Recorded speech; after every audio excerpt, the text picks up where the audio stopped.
এই যে আমার পাশে যে গাছটি দেখতে পাচ্ছেন, দেখেন একটুখানি যত্নের অভাবে এই গাছটি আজকে প্রায় নষ্টের পথে। মানে পাশেই কিন্তু দুইটা গাছ আছে, এই দুই গাছের সাথে মানে গাছের বন্ধুত্ব হলেও কিন্তু এই গাছগুলোর কারণে আজকে এই গাছটি প্রায় একেবারে কি মৃত্যুর পথে, গাছেরই মৃত্যু বলা যায় এটাকে। গাছের নিচে যে শিকড় আছে, এই গাছগুলোর কারণে সেই নিচের শিকড়গুলো বেশি করে পৌঁছাতে পারছে না, যার কারণে এই গাছটি আজকে পচে গেছে প্রায়। দেখতেই পাচ্ছেন পাতাগুলোর কি অবস্থা, ছত্রাকের এটাকু বলা যায়। রোদ পৌঁছাতে পারছে না এই গাছ পর্যন্ত। তো একইভাবে আমাদের জীবনেও আমাদের আশেপাশে অনেক মানুষই পাবে, মানে আপনাকে সাপোর্ট দিচ্ছে ওইরকমই মনে হবে, আপনার সাথেই বেড়ে উঠতেছে। কিন্তু সেই মানুষটি যখন আপনার চাইতে বড় কিছু হয়ে যাচ্ছে, বা আপনি যখন সেই মানুষটির চাইতে বেশি বড় হয়ে যাচ্ছেন, তখন কি আশেপাশে যে মানুষগুলো আছে তাদেরকে আমরা ধ্বংস করে দিচ্ছি।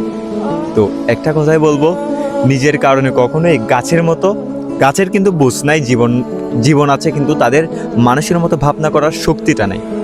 কিন্তু তারপরে কি হচ্ছে, অজানাই, জানে না এই গাছটির কারণে যে এই গাছটি নষ্ট হবে, সেটি কিন্তু এই গাছটি জানা নাই। তারপর প্রকৃতির নিয়মে এই গাছটি ধ্বংস হয়ে যাচ্ছে এই গাছের কারণে।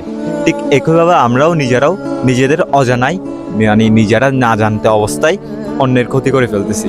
তো সবসময় খেয়াল রাখবেন যাতে আপনার কারণে অন্য কারো ক্ষতি না হয়। এটাই হচ্ছে কথা। সালাম আলাইকুম।